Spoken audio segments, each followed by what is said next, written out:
The stagecoach lurched to a stop at the edge of the Colorado River, and Victoria Zimmerman felt her stomach drop as she stared at the ferryman standing on the opposite bank, his weathered face barely visible in the afternoon sun of June, 1878. She clutched her worn leather satchel tighter against her chest, feeling the pathetic weight of her remaining possessions inside. 3 days of travel from Santa Fe had left her dusty, exhausted, and nearly penniless. The coins she'd carefully saved for this journey had dwindled faster than expected, spent on food and the stagecoach fare that had brought her this far into Arizona territory. Now, standing at the crossing near Yuma, she realized with growing dread that she didn't have enough money left for the ferry ride across the river. The other passengers from the stage had already paid their fees and were boarding the flat wooden vessel that would carry them across the wide expanse of brown water. Victoria approached the ferryman's assistant, a heavy-set man with suspicious eyes, and opened her small coin purse with trembling fingers. $2 for passage, he said without looking at her. Victoria counted out the coins in her palm. $1.30. Her throat tightened. I have $1.30. Would you accept this brooch as well? She reached for the simple copper pin at her collar, the last item of any value she owned. The man barely glanced at it. Cash only. $2 or you wait for the next crossing tomorrow. Please, I need to reach Kingfisher. My aunt is expecting me, and I've already been delayed. The desperation in her voice embarrassed her, but she had nowhere else to turn.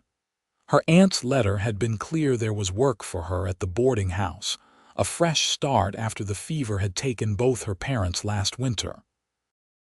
But that help was still 50 miles north, and without crossing this river, she'd never reach it. Not my problem, miss. Step aside. Victoria moved away from the ferry landing, her cheeks burning. She watched the other passengers settle themselves on the wooden deck, their faces showing mild irritation at the delay she'd caused. The ferry would leave without her. She'd have to spend the night here by the river, exposed to the elements and whatever dangers the night might bring, hoping that tomorrow she could somehow find a way across. She was calculating whether she could sell her satchel itself when she heard the sound of hooves behind her. A tall man on a black and white paint horse rode up to the landing, leading a second horse behind him, a sturdy bay mare loaded with supplies. The rider wore a dusty brown hat, sun-bleached shirt, and leather chaps that had seen considerable use. A bandana hung loose around his neck, and a holstered revolver sat at his hip. He dismounted with easy grace and approached the ferryman's assistant, pulling coins from his pocket. His eyes, she noticed, were a striking blue-green color that stood out against his tanned face. He looked to be in his mid-20s, perhaps 26 or 27, with dark hair that curled slightly at his collar. 2 horses and myself, he said, his voice carrying a slight Texas drawl.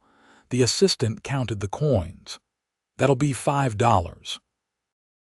The cowboy paid without hesitation, then turned and looked directly at Victoria. She quickly glanced away, embarrassed to have been caught watching him, but his boots crunched on the gravel as he walked toward her. "Excuse me, miss. I couldn't help overhearing your situation." Victoria looked up at him, trying to maintain what dignity she had left. "I'll manage, thank you." "Where are you headed?" She hesitated, then decided there was no harm in answering. "Kingfisher. My aunt runs a boarding house there." He nodded slowly, as if considering something. "That's along my route. I'm heading up to Prescott, which takes me right through that area." He paused, studying her face with an expression that seemed genuinely concerned rather than predatory. "I'll pay your ferry fee, and if you'd like, you could ride with me instead of waiting for a stage. I've got an extra horse that could use a lighter load, and the supplies can be redistributed." Victoria's first instinct was to refuse. She'd been raised to be cautious of strangers, especially men traveling alone. But something in his direct gaze and straightforward manner made her pause. Besides, what choice did she really have? Spend the night alone by the river, vulnerable and broke. That's very kind, but I couldn't accept charity, she said carefully. It's not charity. Honestly, I'd appreciate the company. 3 days of talking to horses gets lonely. He smiled, and it transformed his serious face into something warmer. Name's Xander Hayes. I work a ranch up near Prescott, been down south buying supplies and delivering some horses to Fort Yuma. Victoria Zimmerman, she replied, making a quick decision that her practical side hoped wasn't foolish. I appreciate your offer, Mr. Hayes. I'll accept, but I insist on working off the debt somehow. No debt, Miss Zimmerman, just 2 travelers heading in the same direction. He tipped his hat. Let me get you across this river. Xander walked back to the ferryman's assistant and handed over more coins. For the lady as well. The assistant shrugged and pocketed the money. Ferry leaves in 5 minutes. Victoria followed Xander to where his horses waited. He began redistributing the supplies from the bay mare, moving bundles and saddlebags to his paint horse with efficient movements. Have you ridden much? He asked. Some when I was younger. My father had a small ranch outside Santa Fe. That's good. Rosie here is gentle, but she's got spirit enough to keep pace. He patted the bay mare's neck affectionately. We'll take it easy the first day, let you get used to the saddle again. As they led the horses onto the ferry, Victoria felt a strange mixture of relief and nervousness. She was trusting her safety to a complete stranger, riding off into the Arizona wilderness with a man she'd met minutes ago. It was reckless, possibly dangerous, and completely necessary. She watched Xander as he stood by his horses, murmuring soft words to calm them as the ferry began its crossing. His hands were steady on the reins, and there was a calmness about him that was reassuring. The river was wide and the current strong, but the ferryman knew his business. 20 minutes later, they reached the opposite bank. Xander helped Victoria mount Rosie, adjusting the stirrups to fit her shorter legs and making sure she was comfortable before mounting his own horse. We'll ride until sunset, then make camp.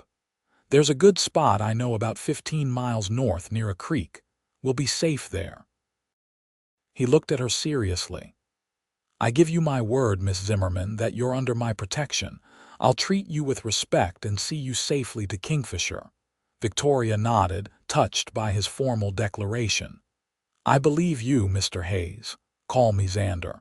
Mr. Hayes was my father. Then you should call me Victoria. They rode out as the afternoon sun began its descent toward the western horizon. The landscape was harsh and beautiful red rock formations rising from sandy soil, scattered juniper trees and sage brush, the distant mountains purple against the bright sky. Victoria hadn't been in a saddle for over a year, and she could already feel the strain in her legs, but she kept pace with Xander without complaint. He proved to be an easy riding companion. He didn't press her with questions or fill the silence with meaningless chatter, but when they did talk, his conversation was intelligent and thoughtful. He asked about her journey, and she found herself telling him about her parents' death, the fever that had swept through Santa Fe, leaving her alone and nearly destitute. My Aunt Emma is my mother's older sister. She left New Mexico 20 years ago with her husband. He died 5 years back, and she's been running the boarding house alone since then. When I wrote to her about my situation, she offered me work and a home. Victoria adjusted her grip on the reins. I've never met her, but she's family. It's all I have left. Xander was quiet for a moment. I'm sorry about your parents. I lost my mother when I was 16. It's a hard thing losing family. Your father, still alive, working the same ranch he's always worked outside of Dallas. I'm the youngest of 5 boys. Ranch couldn't support all of us, so I headed west 3 years ago. Found work at the Running Creek Ranch near Prescott. Good people, good work. He shifted in his saddle. Been saving to buy my own land someday. As the sun lowered, painting the desert in shades of orange and gold, Xander led them to the creek he'd mentioned. It was a small stream running between low hills, with enough vegetation to provide cover and firewood. He helped Victoria dismount, noting how stiffly she moved. "You'll be sore tomorrow, but it gets easier," he said sympathetically. While Victoria tended to the horses under his direction, Xander set up camp with practiced efficiency. He built a small fire, unpacked supplies, and soon had coffee brewing and beans warming in a pan. He'd also brought dried beef and hardtack, which wasn't appealing but was filling. As darkness fell, and the stars emerged in impossible numbers across the clear sky, Victoria sat by the fire and realized how much her circumstances had changed in just a few hours. This morning she'd been alone and afraid. Now she sat with a stranger who'd shown her unexpected kindness, eating a simple meal under the vast western sky. "Why did you help me?" she asked suddenly. "You don't know me. I could be trouble." Xander looked at her across the fire, his face half in shadow. "You needed help." That seemed reason enough. He poured more coffee into her tin cup. "Besides, my mother raised me to treat people decent. She always said you can judge a man's character by how he treats those who can't do anything for him in return." She sounds like she was a wise woman. She was. He smiled sadly. "She would have liked you. She always appreciated people with backbone, and from what you've told me, you've got plenty of that." Victoria felt warmth that had nothing to do with the fire. It had been so long since anyone had offered her genuine kindness or sincere compliments. She studied Xander's face in the firelight, the strong jaw, the lines around his eyes that suggested he smiled often, the capable hands wrapped around his coffee cup. He was handsome, she realized, but it was more than that. There was a steadiness about him, a quiet strength that made her feel safer than she had in months. "Thank you," she said softly, "for everything." He met her eyes. "You're welcome." They talked for another hour as the fire burned low. Xander told her about the ranch where he worked, about the cattle drives and the hard work of running a spread in this unforgiving country. She told him about her childhood, about helping her father with the horses and learning to shoot and ride.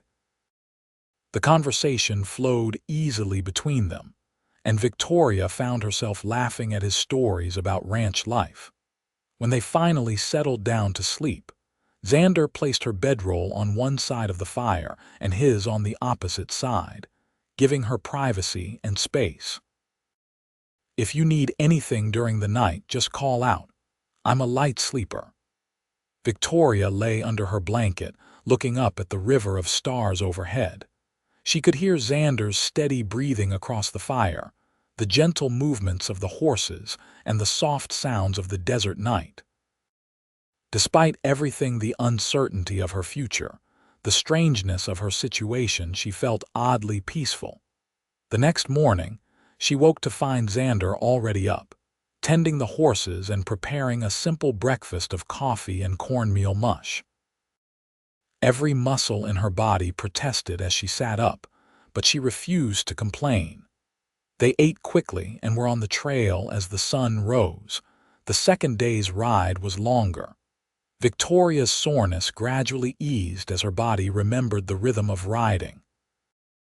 They passed through varied terrain, flat desert giving way to rolling hills, then climbing into higher country where pine trees began to appear among the juniper and sage. Xander pointed out landmarks and wildlife, teaching her to read the signs of the land. "See those tracks?" He indicated marks in the dust.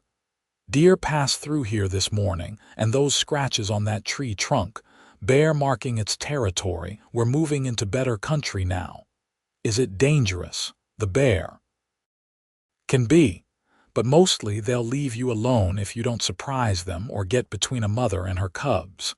Making noise on the trail is usually enough to warn them off. Around midday, they stopped to rest the horses and eat. Victoria had been gathering courage to ask something that had been on her mind. "Xander, can I ask you something personal?" "Go ahead." "Why aren't you married? Or are you and I've been presumptuous?" He laughed. "Not married, came close once about 2 years back. Girl named Sarah in Prescott. We courted for 6 months, but she decided she didn't want the life of a rancher's wife. Married a shopkeeper instead." He shrugged. "It hurt at the time, but looking back, we weren't right for each other. She wanted security and a settled life in town. I need open spaces and room to breathe." "Do you still see her?" "Sometimes, in passing. No hard feelings. What about you? Leaving anyone special behind in Santa Fe?" Victoria shook her head. "There was a boy I liked when I was younger, but he married someone else before the fever came. I've been too busy surviving to think much about romance. You're young yet. Plenty of time." "I'm 22. In some places, that's practically a spinster. In some places, maybe. Out here, people tend to be more practical about things. You'll find someone when the time's right." They remounted and continued north. As the afternoon wore on, clouds began gathering in the west, dark and threatening. Xander urged the horses to a faster pace. "Storm coming. We need to find shelter." They rode hard for the next hour, finally reaching an overhang of rock that provided decent protection from the elements. They'd barely gotten the horses secured, and their supplies covered when the rain hit a tremendous downpour that turned the world gray with water. Thunder rolled across the hills and lightning split the sky. They huddled under the overhang, sitting close together for warmth as the temperature dropped. Victoria shivered despite her jacket, and Xander noticed. "Here." He shifted so he was behind her, blocking the wind with his body and draping his coat around both of them. Better. It was better. She could feel the warmth of him at her back, solid and reassuring. They sat like that for an hour while the storm raged. At first, Victoria was acutely aware of his proximity, of how improper this would seem to anyone observing them. But gradually, she relaxed. There was nothing inappropriate in his manner. He was simply keeping her warm and safe. "Tell me about the boarding house," he said, his voice close to her ear. "What will you be doing there?" "Everything, I imagine. Cooking, cleaning, helping with the guests. Aunt Emma's letter said the town is growing and she needs help managing the place. I'm good with numbers, so I'll probably help with the books too. Do you think you'll like it?" Staying in one place, working indoors, Victoria considered this. "I don't know. I've never really had a choice before, but I'm grateful to have somewhere to go, work to do. Maybe in time I'll save enough to have my own place, my own choices." "That's a good goal. Independence matters." The storm eventually passed, leaving the world clean and fresh-smelling. They couldn't ride further that night. The ground was too muddy and treacherous, so they made camp under the overhang. Xander managed to get a fire started despite the dampness, and they dried out while eating another simple meal. "Tomorrow we'll reach the town of Willow Creek," Xander said. "We can get you a proper meal at the hotel, and I need to check on a horse I have being shod there. Then it's another day's ride to Kingfisher." Victoria felt a pang at the thought. Another day, and this unexpected journey would be over. She'd go to her aunt's boarding house and Xander would continue north to his ranch. They'd probably never see each other again. The thought troubled her more than it should have. "Will you stay in Kingfisher long?" she asked, trying to sound casual. "Just long enough to make sure you're settled safely. Then I need to get back. The foreman will be wondering what happened to me." That night, lying under the stars once more, Victoria admitted to herself what she'd been trying to ignore. She was developing feelings for Xander Hayes. It was foolish and impractical. They'd known each other barely 2 days. But there was something about him that drew her. His kindness, yes, but also his quiet competence, his humor, the way he looked at her as if she mattered. She hadn't felt seen like that in a long time. The third day dawned clear and beautiful. They made good time, reaching Willow Creek in the early afternoon. It was a small town, barely more than a wide spot in the road with a general store, hotel, saloon, and blacksmith. Xander took her to the hotel dining room, where they sat at a proper table and ate beef stew with fresh bread, the best meal Victoria had eaten in weeks.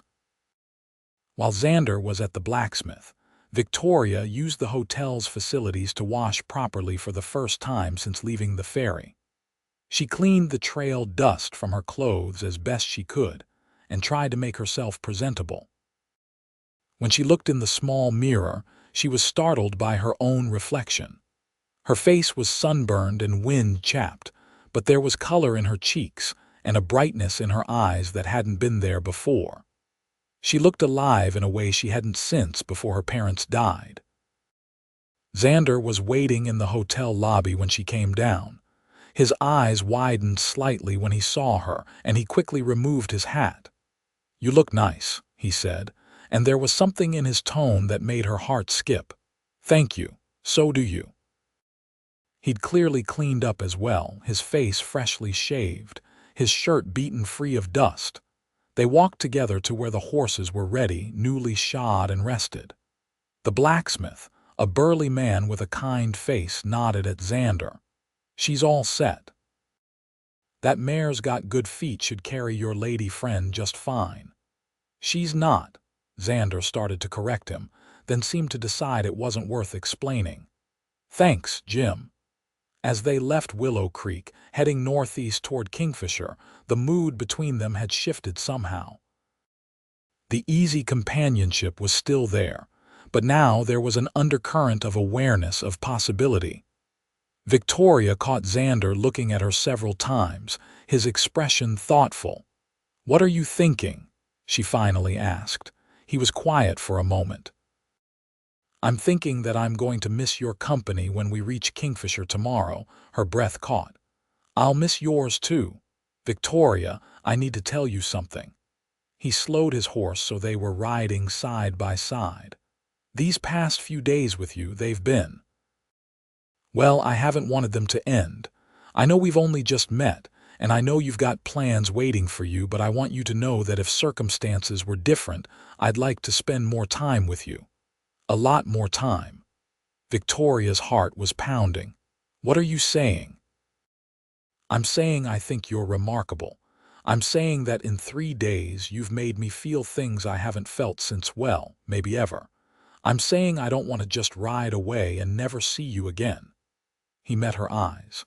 "But I also know you need stability right now. You need your aunt and that job and a chance to get on your feet. I won't interfere with that. And if I wanted you to interfere, do you?"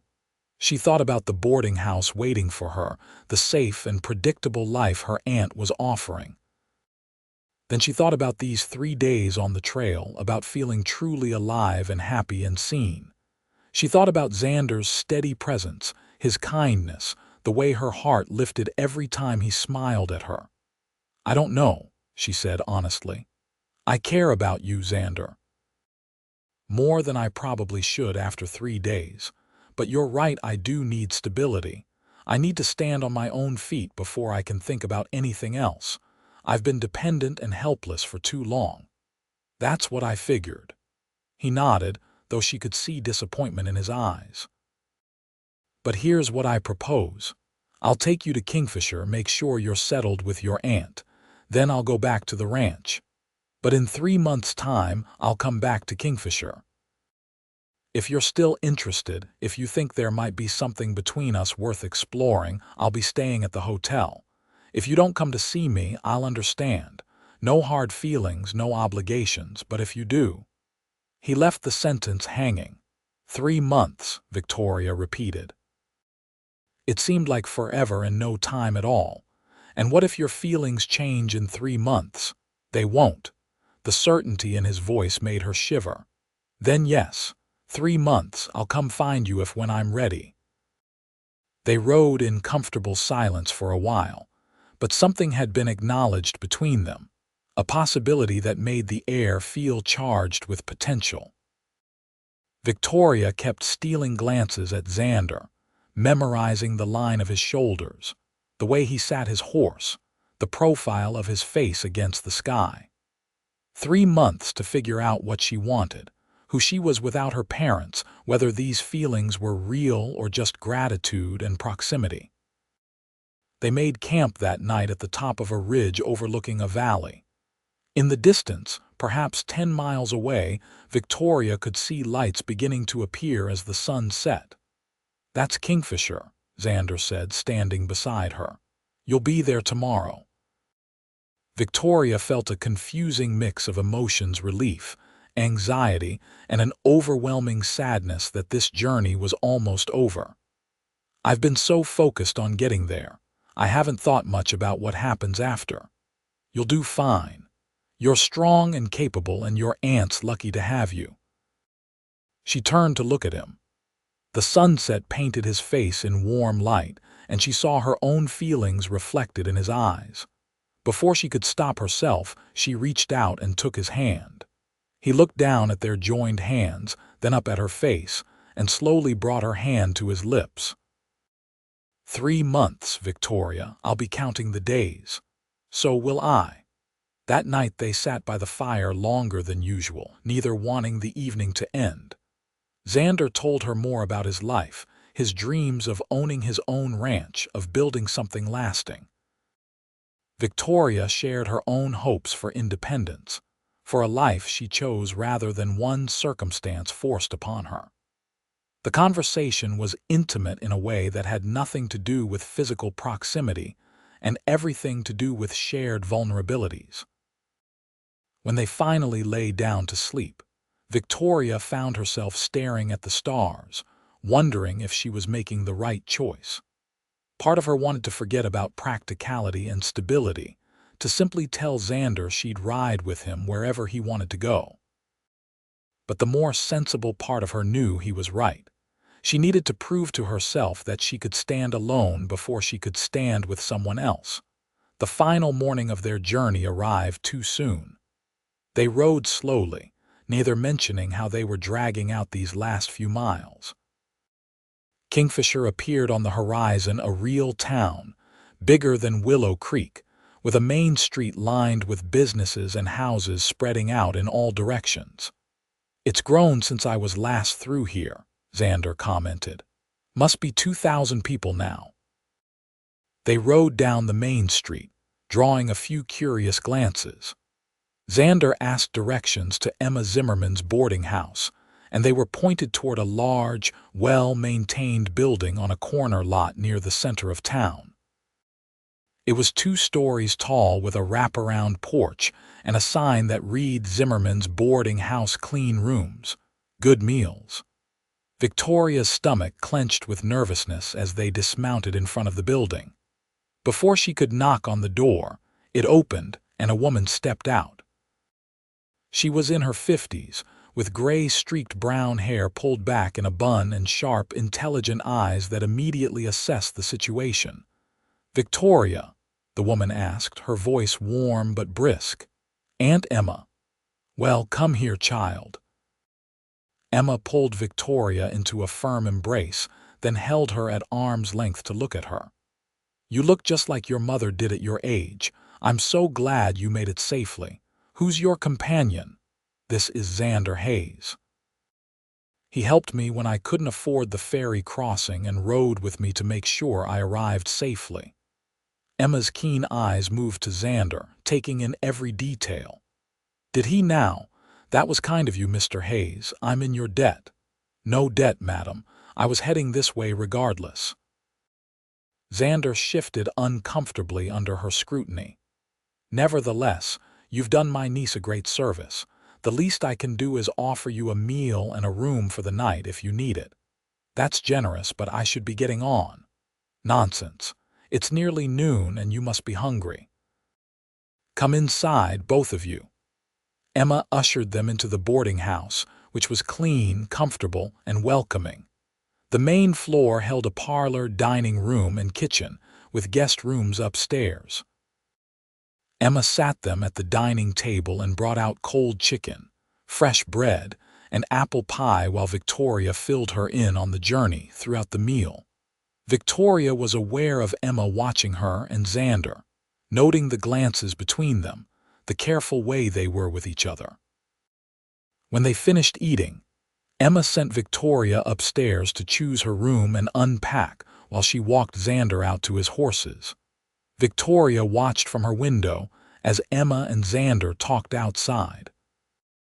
She couldn't hear their conversation, but she saw Emma nod several times, saw Xander gesture as he explained something. Finally, Emma patted his arm and Xander mounted his horse. He looked up at the window where Victoria stood, tipped his hat and rode away down the street. Victoria pressed her hand to the glass, watching until he disappeared from view. Emma came upstairs a few minutes later and found Victoria still standing at the window. He seems like a good man. He is. He told me about his plan to come back in 3 months. He wanted my permission, if you can believe that. Asked if it would be all right with me if he came courting you properly. Emma sat on the edge of the bed. I told him it wasn't my permission he needed, but I appreciated the respect he was showing. I also told him that if he hurt you, I'd shoot him myself. Despite her melancholy, Victoria smiled. What did he say to that? He said he'd expect nothing less. Then he asked me to take care of you and said he'd see me in September. Emma took Victoria's hand. Sweetheart, you barely know this man. Are you sure about this? No, Victoria admitted. I'm not sure about anything, but I want the chance to find out. Is that foolish? Maybe a little. But sometimes foolish things turn out to be the best decisions we ever make. Emma squeezed her hand. Now, let me show you around your new home and explain what your duties will be. You're here to work, remember, not pine away at windows. The next 3 months were the longest and shortest of Victoria's life. She threw herself into the work at the boarding house, grateful for the busy routine that kept her hands occupied if not her mind. Emma proved to be a fair employer and a wonderful guardian. She taught Victoria the business side of running the boarding house, how to manage accounts, order supplies, deal with difficult guests. Victoria also found herself becoming part of the community in Kingfisher. She made friends with other young women in town, went to church socials, and helped Emma with charitable work.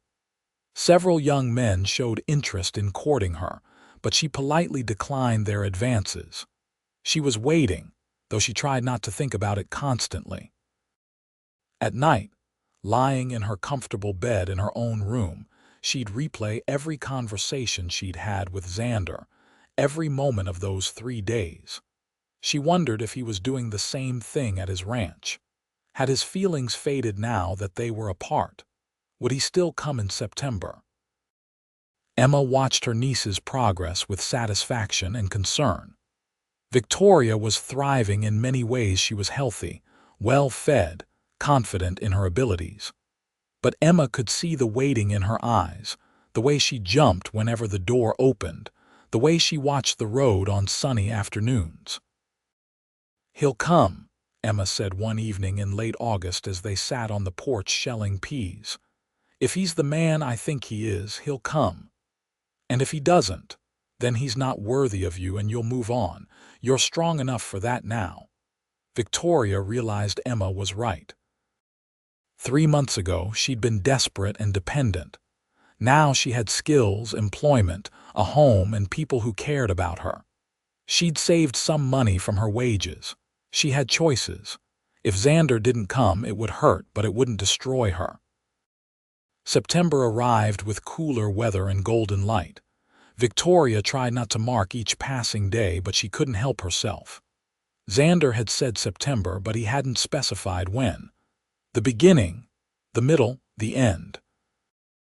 On September 15th, Victoria was in the kitchen preparing dinner when Emma came to find her. "There's someone here to see you." Victoria's heart stopped. "Who?" "Why don't you go find out?" Victoria untied her apron with shaking hands and walked to the parlor. Xander stood by the window, his hat in his hands, looking travel-worn and nervous. When he saw her, his face broke into the smile she'd been seeing in her dreams for 3 months. "Hello, Victoria. You came." Her voice came out as barely a whisper. "I told you I would." He took a step toward her. 3 months. They felt like 3 years. She closed the distance between them. "For me too. I've thought about you every day, wondered if you still felt the same way if you'd changed your mind." He reached out tentatively and touched her face. "I had to come find out. I haven't changed my mind. I wanted to sometimes. It would have been easier, but I couldn't stop thinking about you, about us, about what we might have together. Victoria Zimmerman, I'd like your permission to court you properly. To take you to dinners and dances, to spend time getting to know you better, to see if what we felt in 3 days can grow into something lasting. Will you allow me that privilege?" "Yes," she said, smiling through sudden tears. "Yes, Xander, I will." He pulled her into his arms then, holding her close, and Victoria felt like she'd come home. They stood like that for a long moment before Emma cleared her throat from the doorway. "Mr. Hayes, I have a room available if you're planning to stay in town for a while." Xander looked up, not releasing Victoria. "Yes, madam.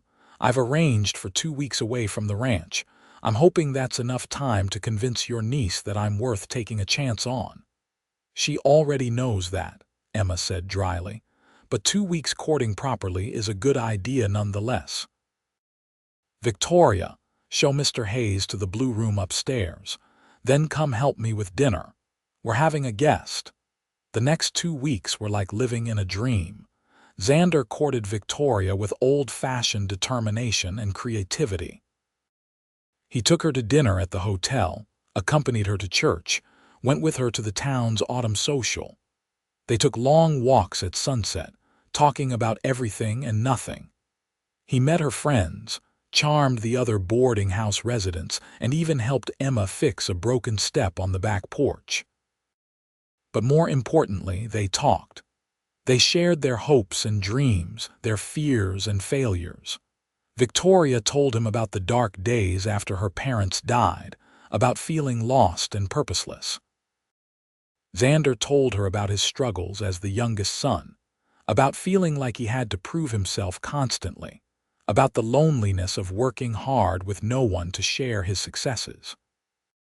"When I save enough for my own land," he said one evening as they sat on the boarding house porch, "I want to build something that lasts.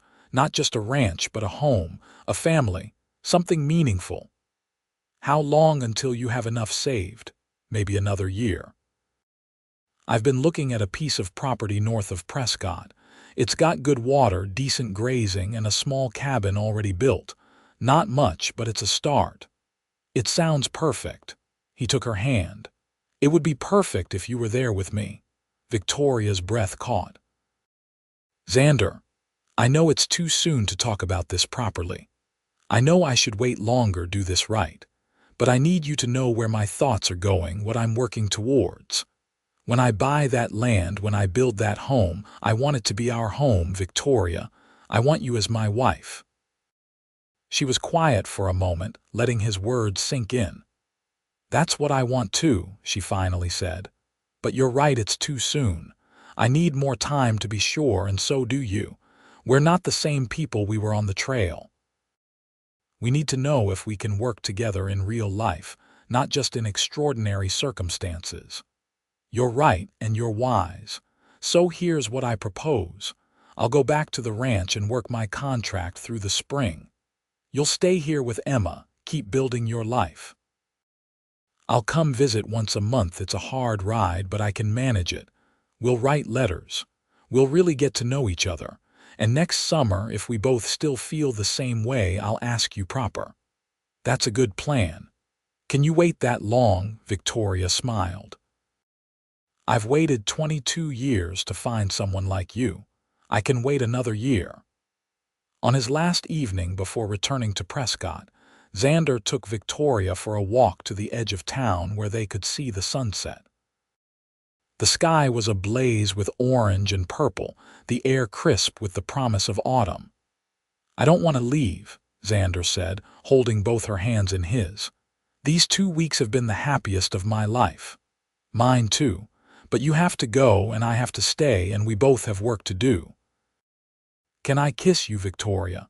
Just once to hold on to until I see you again. In answer, she rose on her toes and pressed her lips to his. It was a gentle kiss, sweet and full of promise. When they parted, both were smiling. I'll write as soon as I get back, he promised. And I'll be back the second weekend in October. Count on it. I will. True to his word, Xander returned in October, riding through the night to maximize his time in Kingfisher. Emma gave them more freedom now that they were properly courting, and Victoria treasured every moment they had together. When he left, she had his letters to sustain her long, detailed letters about his work, his dreams, his feelings for her. She wrote back just as faithfully, sharing her own daily life, her thoughts and hopes. The months passed in a rhythm of anticipation and satisfaction. Xander's monthly visits became the highlight of Victoria's life, and their relationship deepened with each conversation, each shared experience. Emma watched with approval as her niece bloomed into a confident, happy woman. In the spring, Xander arrived with news. I've done it. I've saved enough and bought the land. It's mine, Victoria, ours if you'll have it. They were sitting on a blanket by the creek outside town, enjoying the warm May sunshine. Victoria looked at him, at this man who had become everything to her. Are you asking me to marry you? I'm asking if you're ready to be asked. She laughed. Yes, you fool. Yes, I'm ready. Xander reached into his pocket and pulled out a small box. Inside was a simple gold band with a small blue stone. It was my mother's. My father sent it to me, said she'd want you to have it. He took it out and held it up. Victoria Zimmerman, I love you. I've loved you since the day I paid your ferry fare and watched you struggle with whether to trust me. I'll love you until my last breath. Will you marry me? Will you come to Prescott and build a life with me? Yes. She was crying and laughing at the same time. Yes, Xander, I'll marry you. He slipped the ring on her finger and kissed her there in the sunshine, and Victoria felt like her heart might burst with happiness. They were married in June in the church in Kingfisher, with Emma and half the town in attendance. Xander's foreman and several ranch hands made the long journey to stand with him. Victoria wore a simple white dress that Emma had helped her make, and she'd never felt more beautiful. After the ceremony and celebration, Xander and Victoria set out for Prescott. It was a familiar journey now, but this time they were riding toward their future together. The cabin on their land was small, just 2 rooms, but it was sturdy and well built. Xander had spent the last month making improvements, adding a real stove, building proper furniture, putting up curtains he'd awkwardly sewn himself. It's not much yet, he said as they stood in the main room on their wedding night, but we'll make it better together. It's perfect because it's ours, Victoria said, taking his hand. We'll build something wonderful here. And they did. Over the next years, they expanded the cabin into a real house. They built up the ranch, starting with cattle and horses, slowly growing the herd. Victoria proved to be just as capable a rancher as she was a boarding house worker. She could ride, rope, and shoot with the best of them, but she also kept the books, managed the household, and filled their home with warmth. Their first child, a son they named Thomas, arrived 2 years after their wedding. He had Xander's blue-green eyes and Victoria's dark hair. 2 years later, a daughter named Clara joined the family, with her father's smile and her mother's determination. The children grew up learning the ranch work, but also surrounded by books and love and the constant presence of both parents. Emma came to visit every summer, growing older but never losing her sharp wit or her satisfaction in seeing how well her niece had done. She'd retired from the boarding house eventually, selling it to a young couple and living comfortably on the proceeds. "You did well, Victoria," Emma said one summer evening as they sat on the porch of the now substantial ranch house, watching Xander teach Thomas to rope while Clara rode her pony in circles. "I got lucky," Victoria replied. "If I'd had money for that ferry, I'd never have met Xander." "That wasn't luck, that was providence, and you had the wisdom to recognize a good man when you saw one." Emma sipped her tea. "Your mother would be proud of you." Years passed, measured in seasons and harvests, in children growing and the ranch prospering. Xander and Victoria built exactly what they dreamed of: a working ranch that supported them well, but more importantly, a home filled with love and laughter. They added 2 more children to their family, another son named James, and finally a daughter they named Emma, in honor of Victoria's aunt. On their 10th anniversary, as they lay in bed in the home they'd built together, Xander pulled Victoria close. "You ever regret it?" he asked. "Choosing this life? It's been hard work and lonely sometimes." "Never," Victoria said firmly. "Not for a single moment. You're the best decision I ever made." "Even though it started because you were broke and desperate," she laughed. "Especially because of that. If I'd had money for the ferry, I'd have crossed alone and missed the greatest adventure of my life. Riding with me, living with you, building this with you, loving you." He kissed her forehead. "I thank God for that broke ferry crossing every single day." As the years continued to pass, the Hayes Ranch became known throughout the region for its quality stock and its welcoming atmosphere. Xander and Victoria aged together, their love deepening with each passing year. They weathered hard times, droughts and harsh winters, sickness and loss. But they weathered them together, their partnership as strong as the day they'd said their vows. Thomas grew up to take over much of the ranch operations, bringing home a wife who Victoria loved like a daughter. Clara married a rancher from a neighboring spread, staying close. James headed east for college, surprising everyone by becoming a teacher, though he visited often. And young Emma, their youngest, inherited her mother's head for business, and her father's love of the land, becoming a formidable rancher in her own right. On their 40th anniversary, surrounded by children and grandchildren, Xander and Victoria renewed their vows in the small church they'd helped build in the growing town near their ranch. Xander's hair was white now, and Victoria moved a bit slower, but when they looked at each other, they still saw the young people who'd met at a ferry crossing so many years ago. "I'd do it all again," Xander said that night as they sat on their porch, watching the sun set over the land they'd built together. "Every moment, every hardship, every joy, all of it." "So would I," Victoria agreed, taking his weathered hand in hers. "Ride with me instead," you said. "Best invitation I ever accepted." "The ride's not over yet," she smiled. "No, it's not. We've got plenty of miles left in us." And they did. Xander and Victoria Hayes lived into their 70s, remaining on the ranch they'd built until their final days. They never stopped being partners, never stopped loving each other with the intensity they'd felt from the beginning. Their children and grandchildren would tell the story of how they met, of the woman who had no money for the ferry and the cowboy who paid and said, "Ride with me instead," as a tale of romance and destiny. But for Xander and Victoria, it was simply their story. It was the choice to trust, to take a chance, to believe that sometimes the things we need most come to us when we have nothing left to offer but ourselves. It was the decision to build together, to work side by side, to choose each other every single day. When Victoria finally passed away at 76, surrounded by the family she'd built, Xander held her hand just as he had on that first evening by the campfire under the stars.